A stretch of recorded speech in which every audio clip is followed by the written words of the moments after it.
عندنا بزاف ديال الأمثلة من نساء مسلمات جليلات القدر، منهم اللي ذكرها الله تعالى في القرآن، وكاين اللي ذكرتها السنة، وكاين اللي جات في الآثار.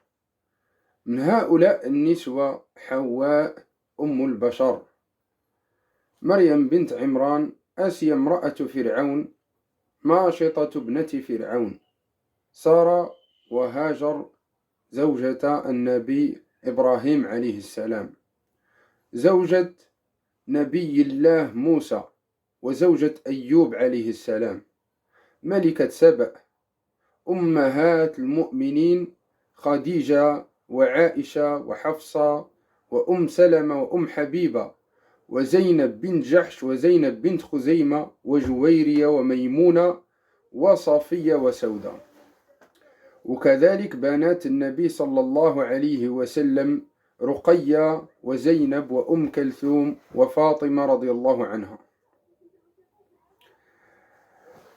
ومن النسوة المؤمنات اللي جات في الآثار الفقيهة حفصة بنت سيرين، وأسماء بنت أسد بن الفرات، وغيرهن من النساء الفضليات والزوجات والأخوات والأمهات المسلمات المؤمنات.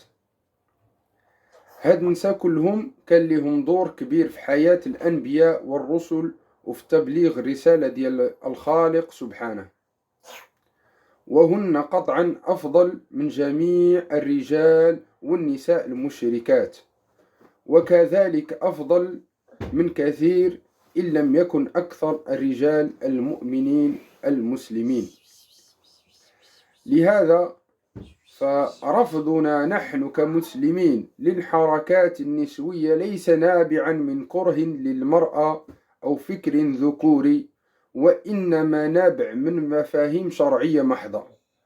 والدليل لو خرج تجمع رجالي يدعو إلى العودة إلى وأد البنات أو إلى حرمان المرأة من الميراث أو حرمانها من حقوقها المشروعة عند الزوج فيما يخص النفقة والسكن والمعاشرة بالمعروف، لقلنا أن هذا باطل وسنرفضه كما نرفض المطالب المنحرفة للحركات النسوية.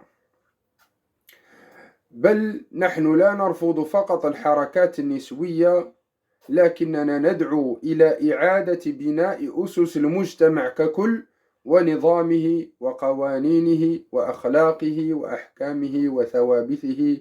والسلام عليكم.